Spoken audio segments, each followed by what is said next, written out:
Good morning বন্ধুরা, welcome back to my channel. তোমরা সকালে কেমন আছো? আশা করো ভালো আছো, সুস্থ আছো। আজকে আমার শরীরটা সেরকম একটা ভালো নেই। তো চলো, বিছানা গোছানো কমপ্লিট হয়ে গেল। এখন প্রায় 10:30 মতন বাজে। আজকে একটু দেরি করে শুরু করলাম ব্লগটা। তো ইচ্ছাই ছিল না আজকে ব্লগ করার। তো ভাবলাম না, যেটুকুনি কাজ করি সেটুকুনি শেয়ার করি। তো চলো, বিছানা তো গুছিয়ে নিলাম, আর আগেই খাওয়া দাওয়া কমপ্লিট হয়ে গেছে। তো প্রচণ্ড পরিমাণে ঘেমে গেছি, এত গরম হচ্ছে তো কী বলবো। একটু হাওয়াও দিচ্ছে না, জানলা খুলে আর কি হবে, হাওয়া বাতাস কিছুই হচ্ছে না। এদিকে মাম্মাম সোনা আর ওই জমে কি বদমাশি করছে, চিল্লাতে হচ্ছে। আর এটা সোমবার, আজকে হলো সোমবার।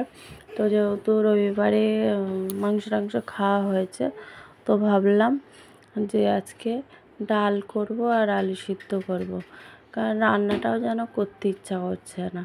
তো ওই জন্য আলু কেটে নিয়েছি, দিয়ে আর ডালের মধ্যেই একবারে দিয়ে ধুয়ে নিলাম। একবারে ডালের মধ্যেই সেদ্ধ করে নেবো। দিয়ে চালটাও ধুয়ে নিয়েছি, দিয়ে ভাতটাও বসিয়ে দেবো, দুপাশে দুটো। তো এই দেখো, এবারে এই যা মানে পিঁপড়ে ধরে গেছিলো একটু ওভেনটায়, তো ওই জন্য পরিষ্কার করে একবার মুছে নিয়ে তারপরে দুদিকে বসিয়ে দেবো। দিয়ে তারপর যা কাজ বাজ আছে সেগুলো সেরে নেবো।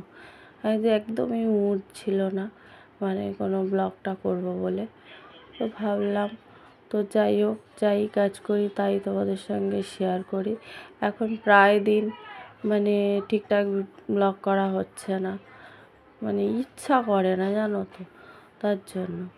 তো কী করবো, চলো এই দেখো এপাশে এবারে ডালটা বসিয়ে দিয়েছি, এদিকে ভাতটাও বসাবো। তো হাঁড়িতে জলটা কম নিলাম, পরে বাকি জলটা মানে বেশি করে আর কি জলটা নেব। তো এই যে মুছে পরিষ্কার করে নিয়েছি, নিয়ে এবার এগুলো হোক, তারপর বাকি কাজগুলো করবো। এই যে দেখে মেয়ে স্কুলে চলে গেছিলো, তো পরীক্ষা দিয়ে চলে এসে, পরীক্ষা চলছে চলে এসেছে। আর এই দেখো, ওকে খুঁজে পাচ্ছিলাম না। তো আমি বললাম বোন কই, বলছে ওই পিছনের দিকে তাকাও।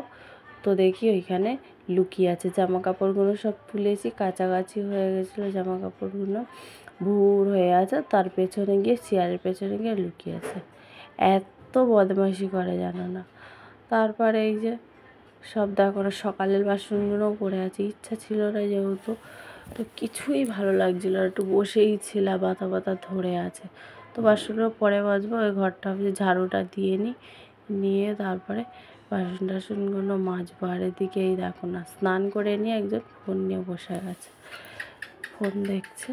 আর আমি ঘর দোরগুলো ঝাড়ু টাড়ু মেরে নিয়ে তারপরে বাকি যেই বাসনগুলো আছে দেখছো, ওই বাসনগুলো মাজবো। তো চলো, এই যে ঝাড়ু দিচ্ছে। ঝাড়ু দিতে গেলে না আমার খুব কষ্ট হয়, কোমরে ব্যথা করে। তো কিছু করার নেই, বেলার ঝাড়ুটা দিতেই হবে, যেহেতু মেয়ের এখন স্কুল খুলে গেছে। তো এদিকে ডালের থেকে আলুটা তুলে নিলাম। এবার ডালটা ফোড়ন দেওয়ার পালা। ডালটা ভাবছি পেঁয়াজ ফোড়ন দেবো, পেঁয়াজ কেটে নিয়েছি, আর একটু আলু সিদ্ধ, পেঁয়াজ দিয়ে আর কাঁচা লঙ্কা একটু ভেজে নেবো। শুকনো লঙ্কা ভাজবো না, কাঁচা লঙ্কাও ভেজে নেবো, একটু পেঁয়াজ ভাজা তুলে রাখবো। দিয়ে মাখলে না খেতে ভালো লাগে আলুটা। তো আর বাকি পেঁয়াজ ডালে দিয়ে দেবো। তো চলো, পেঁয়াজ ফোড়ন দিয়েই ডালটা করছি আজকে, আম টাম নিয়ে ওই জন্য। আর এদিকে হয়ে গেছে, ডালটা একটু ফুটছে যেহেতু, তো ভাবলাম বাসনটা আর মেজে নিয়ে আলুটা ঠান্ডা হোক, তারপর আলুটা মাখবো। তো এই যে বাসনগুলো ধুয়ে টুয়ে নিচ্ছি, মাজা ঘষা হয়ে গেছে। আর তার মধ্যে এত বদমাইশি করছে, চিল্লাতে হচ্ছে। এই যে আলুটা এবার মেখে নিচ্ছি, বাসন কাসন ধোয়া হয়ে গেছে। আর বক বক করছে, দেখতেই পাচ্ছ মুখ টুকুনো কেমন করছি, এত বদমাইশি করছে আর বকছে এদিকে। তো চলো বন্ধুরা, তাহলে খেয়ে দিয়ে নিই, পরে আবার দেখা হবে।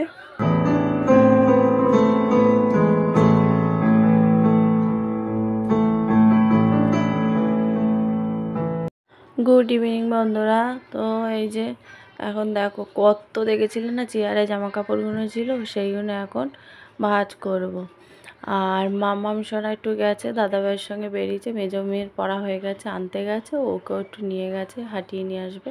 দেখে আমি জামা কাপড়গুলো সেই সুযোগে ভাঁজ করে নেবো, প্রচুর জামা কাপড়। তো চলো, আবার দাদাভাই আসলে তারপর আবার চাটা করব, চা খাওয়া হবে আগে, তার আগে ভাঁজ করে নিই, বিচ্ছিরি লাগে না আর এগুলো একসঙ্গে না হলে আমি ভাজ করিও না। দেখো ভাজ করা হয়ে গেছে, আর এদিকে দাদাভাইও এসে গেছে। তো চা করতে যাবো। ওগুলো জায়গার জিনিস জায়গায় রেখে দিলাম। আবার মেয়েদের জামা কাপড়গুলো এই যে মেয়েকে দিয়ে দিলাম রেখে আসার জন্য। আর এদিকে আমি বললাম রেখে দে খাটের ওপরে, দিদি এসে আলনা সব গুছিয়ে রাখবে। আর এদিকে যত গামছাগুলো ছিল সেগুলো হাতে করে নিয়ে এসে রাখতে গেছি, একটা তো পড়ে গেল, তো রেখে দিলাম। এবারে চলে এসেছি চা করতে। এই যে চা করব। আর কীরকম লাগছে না মুখ চোখগুলো, একটু সিঁদুর টিঁদুর না পরলে কেমন লাগে। আমি তো সিঁদুর পরছি না, যেহেতু আমার গাছে লেগেছে, তার জন্য। আমাবতীতে সিঁদুর পরি না, আমাবতী বলে না আমগাছি বলে, জানি না কত রকমেরই বলে, তো কোনটা ঠিক আমি জানি না। তো এই যে এবারে চা পাতা দুধ পাড়ছি। এখন প্রায় সময়ই আমি দুধ চা করছি, খেতে যেহেতু লিগার চা ভালো লাগছে না, তো দুধ চাই করবো। এই যে দুধ দিয়ে দিলাম। আর ওদিকে দেখতে হচ্ছে একটা প্যাকেট দেখা আছে, দাদাভাই একটু ওই যে চপ নিয়ে এসছে, মানে ডালের বড়া বিক্রি হচ্ছিলো সেই নিয়ে এসছে। তো মুড়ি দিয়ে দেবো। দাদাভাই বলছে খুব খিদে পেয়েছে আমার, তুমি দাও তাড়াতাড়ি। তো ওই জন্য আমি বলি চাটা করে নিয়ে তারপর তো নিয়ে আসবো, দাঁড়াও একটু। তা জিজ্ঞেস করলাম মুড়ি খাবে, তো বললে হ্যাঁ মুড়ি দিয়েই নিয়ে আসো।